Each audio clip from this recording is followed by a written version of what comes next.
مساء الخير ومساء العافية. وصفتنا اليوم راح أسوي دجاج مشوي بدون فرن.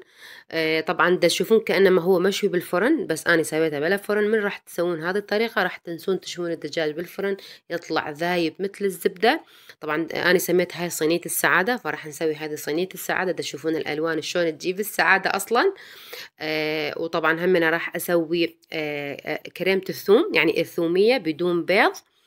يطلع عندنا القوام هيك كريمي ويخبل، ونقدر يعني ناكلها ويا لفات شاورما، ويا الدجاج، ويا أي شيء إحنا نحب. راح أسويها بطريقة كلش سهلة. فبالبداية راح نسوي الثومية.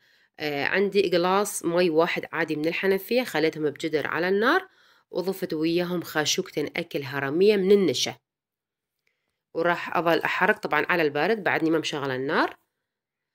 من يذوب راح أشغل النار وأحرك باستمرار إلى أن يصير القوام عندي ثقيل بهذا الشكل. تشوفون لونه يصير على شفاف شوية، وأخليه يفور يعني نص دقيقة ينطبخ عندي النشا. بعدين أنا طفيتها أخليها إلى أن تبرد تماما. عندي هنا دجاج الكمية اللي أنتوا تحبوها والتقطيع اللي أنتوا تحبوا. أنا أخذت 3 أنصاصة، سويت دجاجة ونص. الدجاجة اللي كان عندي أحجامهم صغيرة فأخذت دجاجة ونص، وغسلتهم ومنظفتهم كلش زين. وش اسمه خليت لهم ملح، كمية ملح يعني خلينا نقول خاشوقة أكل، وزعتهم بهذا الشكل.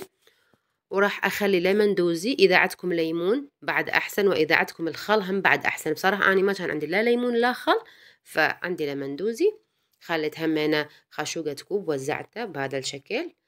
ونقدر نسوي فتحة بالصدر على مود تدخل التتبيلة يعني بالداخل. تريدون تسوون دجاجة وحدة بكيفكم. ومباشرة راح ننتقل على الطباخ بدون ما نخليها تتبل رأسا أول بأول. بس لازم تكون عندنا الطاوة ما تلزق. خليت خاشوقة وحدة من الزيت، حمت الطاوة شوية عندي، وخليت الدجاج على وجهه بهذا الشكل.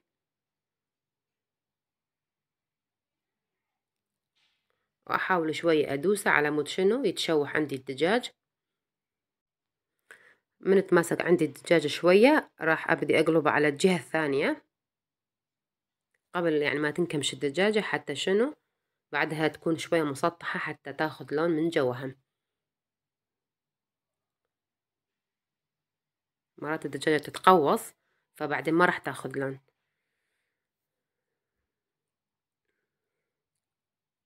طبعا بدون ما أضيف لها مي حاليا. طبعا على نار عالية. هسه راح أغطيها، هي راح تنزل مي الغسل وأخليها تنشف وتاخذ لون من جوا. تشوفون بهذا الشكل. هسه راح نبدي نقلب الدجاج، أخليها تاخذ لون من الجهة الثانية.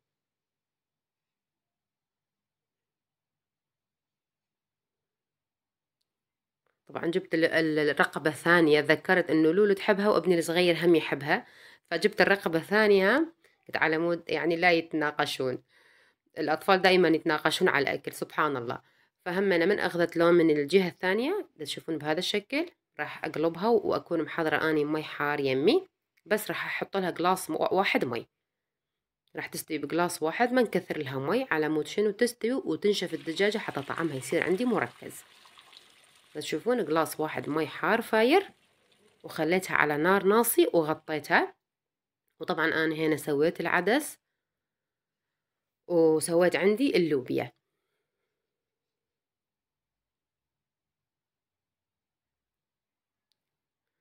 طبعا راح أقلب الدجاجة على مود تاخذ يعني الطعم من الجهتين بهذا الشكل. تقريبا هي كانت مستوية لأن الدجاجة صغير ونوعية البوادي فبسرعة استوت. تشوفون هذه صارت يعني قسمين. تحبون تسووها 4 أقسام الدجاجة بكيفكم، قطع أصغر، بس أنا حبيت أسويها هيك نصاصة. وقلبتها وخليتها إلى أن تستوي. بهذا الوقت أكيد عندي النشا برد. راح أسويها بطاحونة الخلاط، وانتم تسووها بالمحضرة بهند بلندر يسموها، أو تسووها بالخلاط الدول كمال الخلاط. بس أنا أشوف النتيجة تطلع عندي كريمية أفضل إذا بالطاحونة لأنها صغيرة. فخليت كمية من النشا اللي سويناه وبرد، لازم يبرد تماما. وخليت فصين من الثوم صغار، ورشة بسيطة من الملح، ورشة بعد أبسط من الليمون دوزي. وراح أخلي لها خاشوقة واحدة من اللبن الزبادي، ويعني خاشوقة أو خاشوقتين من الزيت النباتي. لأن الطاحونة عندي صغيرة فصاروا على يعني وجبتين، وخليت لها شوية من المي، بس ثاني مرحلة ما راح أخلي مي لأن حسيتها صارت خفيفة شوية، وراح أشغل عليهم الخلاط إلى أن أحس القوام صار عندي كريمي.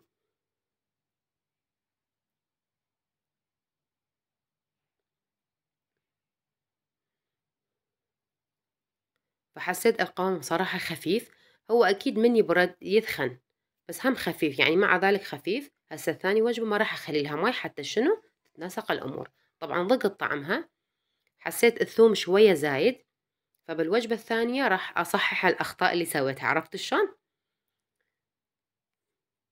خليت كل كمية النشا نفس الخطوات، وخليت خاشوقة واحدة من اللبن الزبادي، فص واحد من الثوم، حسيت الثوم شوية كثير فخليت بس فص واحد بهاي الوجبة، وهمنا نفس الشي خاشوقتين زيت، ورشة من الملح، ورشة من الليمندوزي. وبهاي الوجبة ما خليت مي نهائيا على مدوية هذه، ومثل ما قلت لكم من تبرد تثخن بالثلاجة خليتها، يعني صار القوام كلش زين، لا هي كلش ثخينة ولا هي كلش خفيفة.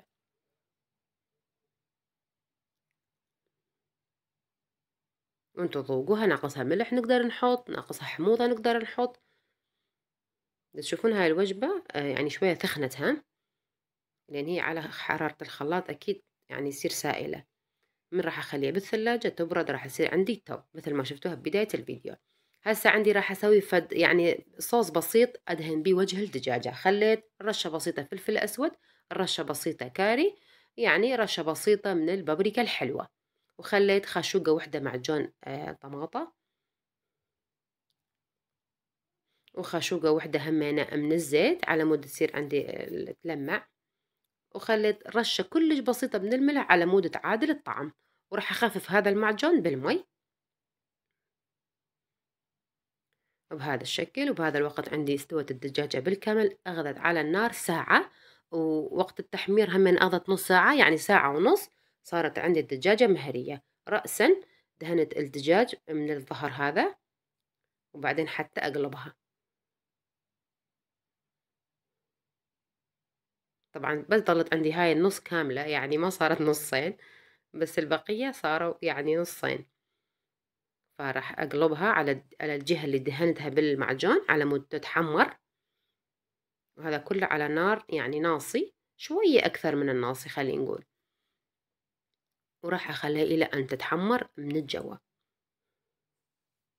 ورأسا بدون ما أقلبها طبعا راح أدهنها بعدين أقلبها على مود همنا تتحمر من الوجه. طبعا ما أحكي لكم عن الريحة، الريحة كانت كلش طيبة، بس شوفون شلون أخذت هاي التحميرة. طبعا تخصصون طاوة خاصة، يعني تشوفون الصدر شلون تفتفت. طاوة مو شرط إلا تكون سعرها غالي، بس تخلوها خاصة للدجاجيج شوية تكون عميقة، لأن من راح تسوون هاي الطريقة والله راح يعني أكو ناس ما عدا أفران، وأنا يعني أشوف يعني هاي الطريقة بعد أطيب حتى من الفرن تطلع، تصير هيك ذايبة. وهم أنا دا تشوفون أخذ لون من الجهتين. هسه راح أبدي أطلع الدجاج. طبعا هاي الخطوة اختيارية، تقدرون تقدموها رأسا، بس أنا طلعت الدجاج بماعون على جهة لأن راح شو اسمه أشوي عندي طماطة وبصل. مثل ما قلت لكم هاي الخطوة اختيارية، تقدرون رأسا تقدمون الدجاج بهذا الشكل ويا المقبلات ويا التمن والمرق بكيفكم، بنفس الزيت وبنفس التتبيلة هذه على مود ياخذ من الطعم.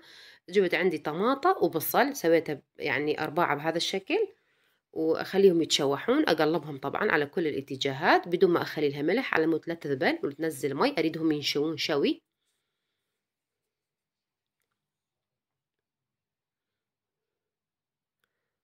بس لأن احنا راح ناكلها بالخبز، فهاي الطماطة والبصل الشوي كلش صار طيب ويا الثومية والمقبلات ولا أطيب، وأطيب من مال المطاعم بألف مرة. من بعد ما حسيت تشوح شو اسمه البصل والطماطة، راح أبدي أرجع الدجاج على مود يظل حار بين ما أنا أكمل بقية الشغلات. وطبعا أكيد هم أنا بهذا الوقت كنت مخلية بطاطا بالفرن، هيجي سويتها حلقات على ورق الزبدة، خاشوقة واحدة أو خاشوقتين زيت وشوية ملح، وخليتهم بصينية الزبدة على صينية الفرن على ورق الزبدة إلى أن أخذوا هيك هاللون. وطبعا هنا همنا اختياري، جبت عندي خبزة راح اسويها ارباعة مثل البيتزا هيجي، وراح اصفطهم همنا بصينية الفرن، ونفس الصوص اللي دهنا بيه الدجاج بقى عندي شوية، دهنت الخبز بهذا الشكل وراح اخليه بالفرن، بس اشغل الوجه شوية الخبزة عندي تقسم. لا تشوفون الثومية من بعد ما بردت صار القوام يجنن، هو هذا القوام المطلوب. بس تشوفون صارت عندي يعني كلش كريمية. راح اخليها بهاي الكاسة على مود اقدم الاكل. هسه طلعنا الخبز، يعني اخذ بس كم دقيقة بالفرن شوية يتقسم الخبزة. والدجاج طبعا انا كنت منصي عليه وغطيته على مود يبقى يعني يظل حار. هسه راح يعني نخلي نرتب الماعون، وانتم تقدمون بالطريقة اللي انتم تحبوها، اللي انتم تشوفوها يعني سهلة عليكم. الدجاج اخذ لون يعني يجنن، وخليت البطاطا داير ما يدور، والطماطم والبصل اللي شويناه، وش اسمه بصل بالسماق اني هم كنت بسويه، وطرشي جاب لنا ابو امين، وخليت يعني رشة رفس على الوجه للتزيين، وقدمت وياها همنا صوصات كاتشب وهاي الأمور وعدس ولوبيا. وصينية السعادة صارت عندي جاهزة، بس تشوفون الألوان شلون حلوة وتفتح النفس. هسا راح نسوي لنا لفة من هاي المعتبرة، نجيب هاي الخبز اللي سويناه بالصلصة. أول راح أشوفكم الدجاج شلون مستوي، تشوفون جهة الصدر شلون يتفتفت، وحتى الفخذ ذايب أصلا. راح نجيب الخبزة هذه، وراح نخلي قطعة دجاج وياها المقبلات اللي احنا نحبها اكيد. تشوفون البصل يعني مستوي ومشوي بنفس الوقت. طبعا الطماطم من يعني بالحرارة يعني يفصل القشر، انا بصراحة ما احبها يعني ما احب القشر، فيعني هيك نشلع القشر وناكل. والطرشي وشوية بصل بالسماق، والله اطيب من هيك لفة.